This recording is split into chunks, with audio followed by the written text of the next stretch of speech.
Hey everyone, welcome back to the Gamespot stage here at E3 2017 live. And joining myself and Dave is Al Bickham from the Creative Assembly. Good evening. Welcome, the British are here. That's it, all three of us. Yeah. We're here in force. We're taking over. To talk about Total War Warhammer 2.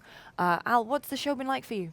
Fantastic. Particularly given I think that it's open to the public again this year. Yes. It's been absolutely rammed, very buzzy, and yeah, amazing really. Yeah. Got a little jungle down there, haven't Yeah, you got a great booth. Yeah, we have. We've got a jungle. We've got a the 8-foot head of a carnosaur hanging over the stand, ready to bite people on the head. So I want one for my living sticking room. out. Standard Yeah, E3 totally. stuff, isn't it? Yeah, pretty much. So I understand you've got a battle you're going to walk us through Yep. between the Lizardmen and the High Elves. Yes, this is the Alright. battle we've had playable at the show. It's called the Battle of the Fallen Gates, and it's a quest battle for Kroq-Gar, who's one of the legendary lords that's playable for the Lizardmen when you play a campaign. Sweet. All right, let's take a look. Yeah, so this is kind of the setup right at the start of the battle. You start with a small force. You see Kroq-Gar riding the Carnosaur, which is the T-Rex style beastie down there in the middle. Chap at the back. Yeah, exactly. And this is actually a new battle type to Warhammer that we've sort of used in historical games before, but we've never built into Warhammer. It's a choke point battle. So the whole point is there's a major choke point on the map. So whoever, if this was a procedural battle between two armies that you would generate on the campaign map, then obviously everyone's going to want to kind of try and control that choke point because it's it's a good kind of hot gate setup to defend. You'd put all your toughest melee troops along that bridge to defend everything coming, and put all your archers behind effectively. So, but in this situation, it's the Lizardmen who have to sort of breach the bridge, so to speak. So all the beasties charging in full pelt, and they do a lot of impacts. These things. Yeah.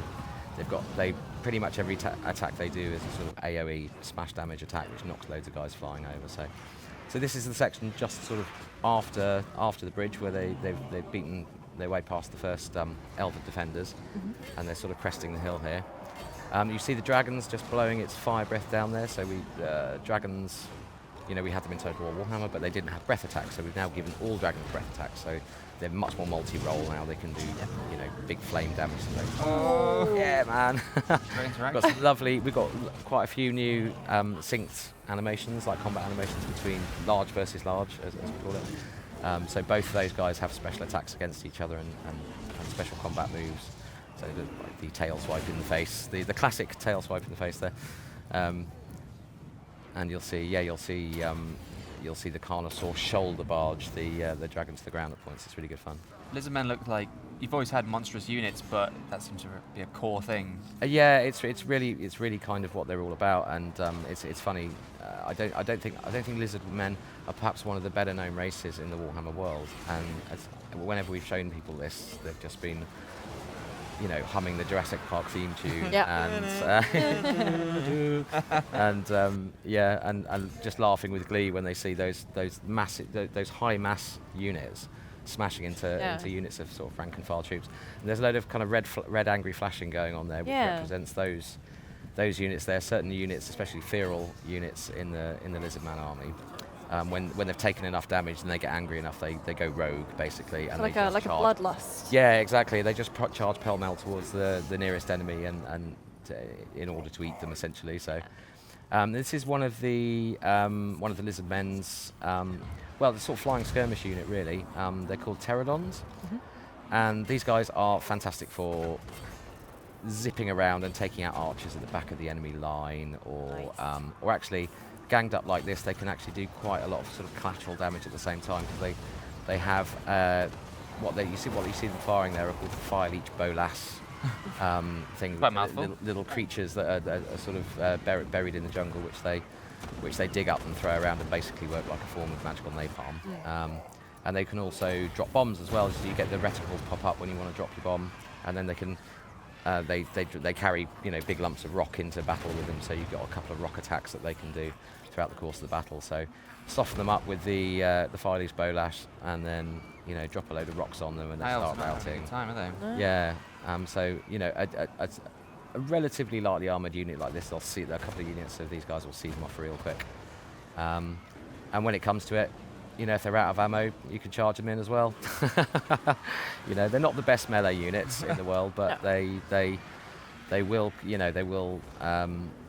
cause a unit to think twice I can imagine about where it's standing. Sort of coming at you. Yeah, exactly, flapping away.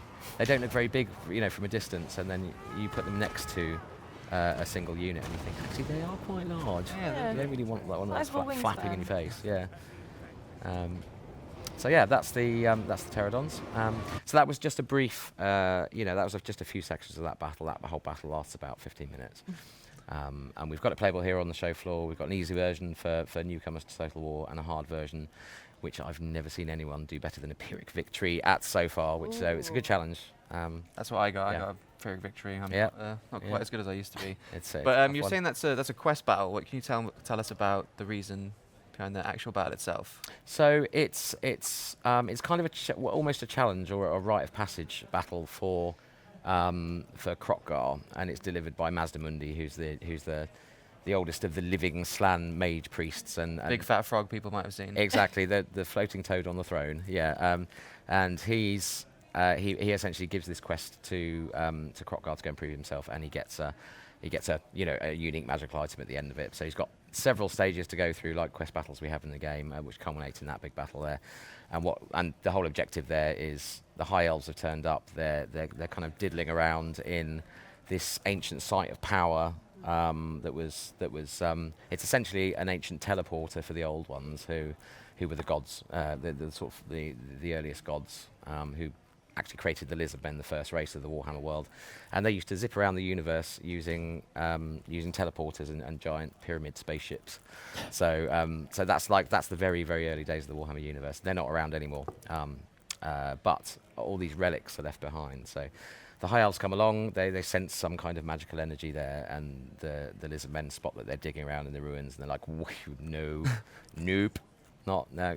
So that's the quest. That's the ultimate objective. That quest battle is to oust the High Elves from their activities. So, How is the world different now? Because Total War Warhammer 1, it was almost kind of recognizable. There were humans involved, and it was all kind of connected to history. You could recognize like swords and armor, but now it's dragons and elves, Yes, dark elves and that's giant right. lizards. How has That's that right. changed the Warhammer world? Now it's even more eclectic than the previous one was. So in a number of ways, really. I mean, all the playable races are in a race, so to speak, to control the Great Vortex, which is a giant magical sort of tornado that sits on Ulthuan, which is the island, the homeland of the High Elves, and they're all after that. So they're all intention to get it, and what that creates is throughout the narrative of the campaign, you're performing these rituals and hoping you can keep them going for a few turns that you need to keep them going before being attacked, and then that gets you one step closer to dominating the Vortex and achieving your sort of ultimate victory conditions. And throughout that, it really brings those races together, and you start seeing the differences between them. And we've really, I mean, one of the things that we did with the first game, which initially was a bit of an experiment, fingers crossed, hope people like this, was to make the races completely different and have fewer but much deeper races with much different vastly different campaign mechanics, and that work very, very differently in battle. And to be honest, the tabletop game just gives us that in the army books. We know that those armies are going to play differently, but reflecting that in the design for their campaign game mechanics is very important as well. And that worked really well. So we're doing more of that. We're doing that more so than we did in the first one. So the various races have completely unique mechanics, such as the Lizardmen can access this thing called the geomantic web, which is a sort of ancient network of ley lines that runs beneath the surface of the earth.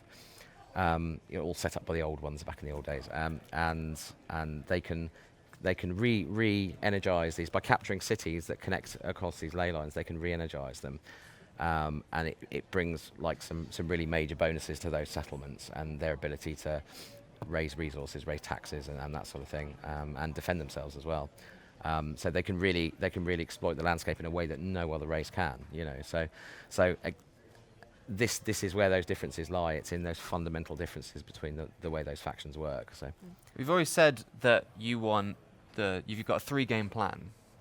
How are these games going to interact now that Total War Warhammer 2 is nearly upon us? How is it going to interact with people who own Total War? Right. So the sort of basic of it is you get a new campaign with every with every part of the trilogy. So part 1 you've got the old world campaign, part 2 you've got the new world campaign set in the Americas, if you like, of the Warhammer world.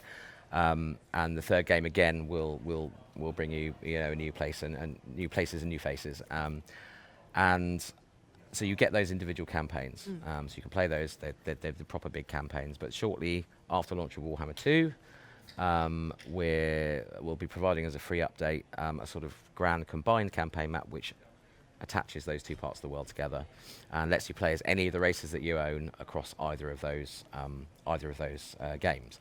So you own Warhammer 1 and you own Warhammer 2, and you get the combined campaign map, and you own, say, the Wood Elves because you got that for Warhammer 1. You can then play them in the grand campaign and take them right over to meet their long lost cousins in Ulthuan and Nagaroth in the new world. So, and the way it differs is that, so as I explained, we've got this sort of narrative drive mechanic leading you to this cataclysmic end game, which the Vortex represents, the Great Vortex represents. We won't be doing that in the combined campaign map. It's pure sandbox. Although it still does have the sort of Chaos Warrior invasion from the first game. We've decided to keep the Vortex out of it because we want that to be the ultimate sandbox game. It's like the holy grail of Total War games, having all those factions which are so hugely different and being able to play as any of them. So, and that's we think that's the best way of going about it, and people seem to be agreeing. So I think we're doing all right. You mentioned the Vortex. I understand that that's kind of your new mechanic to drive the armies forward and drive your progression at a kind of a pace that you feel like there's always something lingering behind you. Yes, exactly. You'll see that we've got a specific piece of UI which tracks the progress of each of the races. So if you suddenly see the High Elves darting ahead, you're like, I might have to kind of break off with what I'm doing and go and take them down a peg or two. And oh look, they're casting a ritual, and it's and the rituals are sort of connected to settlements. So you can see it happening on the campaign map, and you can go and try and interfere with it and stop them from performing their ritual. And it creates this tension because it might be driving you away from your sort of single-minded, I'm expanding in this bit of territory right now, and I really want to put my resources into developing these 3 cities and making a nice production centre over here or something like that. Then that happens. So it pulls you away from that and gives you a new and quite time-sensitive and crucial objective that you don't want those guys to get too far ahead because they could win the ultimate victory. Because if they do that, if they get that far ahead, you'll lose the game. We can actually there's a discrete point at which you can now lose the game. I mean, obviously you could lose a Total War Game 4, but that's if you lose your last settlement, you're out of the game. You've been knocked out effectively. But now you can be knocked out by letting the other races beat you to the Vortex. And similarly, you can not so much ignore the narrative of that, but you can choose not to engage with the Great Vortex stuff. And if you want, and you think you're able to, and you've got the knowledge and understanding to do it, you can expand your empire and just try and destroy those races and knock them out before they can do anything with the Vortex. So you can still play in the traditional way. It's just that you've got that extra level of challenge of they're all driving towards doing something that you're not necessarily on that racetrack with them. You're just trying to smash up the cars, So one of the draws was that you could play these vastly different races through these campaigns with a friend. How is the interaction between Total War 1 and 2 gonna change that? If I want to play with my friend but he doesn't own the first game, I'm assuming that he won't be able to really play as things like the Empire. Yeah, exactly. You need to own both games to get the combined campaign map. That's how it works. So if one of you owns 1 and one of you owns 1 and 2, then you won't be able to co-op. I mean, you still be able to co-op between in the old world with your because you're both playing the first game effectively, but you access the combined campaign map through the second game, and it understands you've got the first game, so you get the map. Sounds like quite a tricky way to organise things. It must have been quite challenging to link all this stuff together. Yeah, I mean it is. I won't joke. I won't make any bones about it. It is a challenge, and it's big, and it needs a lot of time play testing and balancing. Because it's massive, and it's going to get bigger with the third game. So. And that's one of the reasons we're releasing it slightly later than launch, because we want to give it its own time. It needs time to breathe and be tested and be tested and be tested some more. So yeah, we're quite confident it's going to be tremendous fun by the end. Yeah. Is that going to be a thing you learn from like the first few weeks of Total War Warhammer 2? You're going to see how the community reacts and plays before you create that combined campaign? Well, to be honest, it won't be too far after launch, so we'll be some way down the road of getting it done by then. But yeah, I think it'll be useful feedback to see how people are playing, what factions they're preferring, what particular tactics or strategies they're using, which mechanics they're really involving with more than others, or they're really involving themselves in with more than others. So, and I think that's particularly true of someone like the High Elves, because they're quite, High Elves are haughty, arrogant, and they're very political creatures. So they've got a whole set of bonus activities that they can do in diplomacy. They can diddle around with other people's diplomatic activities. So in some senses, you might want to play the High Elves and just be a total politician about it, and just manipulate all the factions around you, into going to war with each other. And you can't just do that. You need to gather influence, which is a sort of, there's certain activities you can do to go out into the world, and you gather influence. So once your influence is increased, you can do these things more and more. So you can't just do it ad infinitum without actually engaging in the game. But yeah, it just means you can play in a very different way, and I think that's going to be interesting to see how people, when the game comes out, see how people play the games, and see how they focus their factions to their races to try and conquer their way through the world. So, are you doing some your long-term strategy? Is it going to be similar to Total War Warhammer 1, where you've got a mixture of DLC, free LC? Exactly that. And yeah. I understand you've changed, based on community feedback, you're changing your launch add-ons approach after the Chaos Warriors. Yeah. Well, yeah. This time around, we decided to try something different. So we're actually releasing a race pack for Warhammer 1. So, and it's quite a significant piece of content as well. We want people to feel that their game is complete when they get it. And Warhammer 2 will have its DLCs as well, and its free LCs, as you mentioned. But yeah, we spotted an opportunity to do something that we've been thinking about, but haven't been able to get into Warhammer 1, that we think would be a really good addition as well. So, it's nice to not just leave the game behind, to know that we can go back and still add more to it. So, yeah, I think it'll. It's a new approach for us, definitely, and we'll see how it goes. And surely it's a big win for your community as well, kind of proving that you're still going to support the game. Yep. Long after launch. Exactly. Yeah. And I think, it's Warhammer's massive. Like, the Warhammer world is big, and I think we could probably carry on making the game for years, and just keep adding stuff to it. So. We've got our kind of 3-game plan with it, and there's lots of DLC and free DLC, characters and factions and all that kind of stuff. We know we want to add to it, but there's still more to do, if we wanted to. So there's I'd say the sky's the limit to some extent. Now, one It's question gonna keep evolving. So one question I get asked a lot from Total War fans and strategy fans is, they ask me for a reason to get into Total War Warhammer, because the hobby itself and the lore itself is seen as quite inaccessible. What would you say to get them into it? Yeah. Well, I'd want to show them dinosaurs firing lasers, being ridden by the dinosaurs, obviously. But I think it's just that. It's the diversity of the content, and the rich character that each of these races has. And when if you play Warhammer, if you play 40k, if you play tabletop games with a range of different sort of factions, you pick one that you kind of feel you gel with, right? So I play ogres because I quite like, they're big and stompy and they eat everything, and so I'm an ogre player on the tabletop because I just dig them. Other people play greenskins because they like that kind of jokey comedy element they have, and the randomness of how they work on the battlefield, and that's definitely something we tried to reflect in the game. And I just think there's so many flags in the game which you can kind of hoist as your own, as it were. That I think, and there's so much depth to those races, and there's so much variety in the different army builds you can go for. I'd just say that it's just a great game.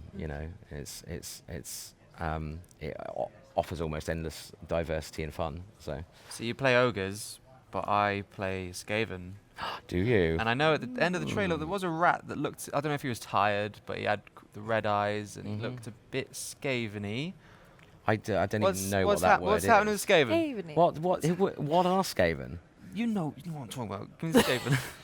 No. I mean, I've heard rumours. Yeah, I've heard rumours about giant, man-sized rats, but it's clearly utter codswallop. So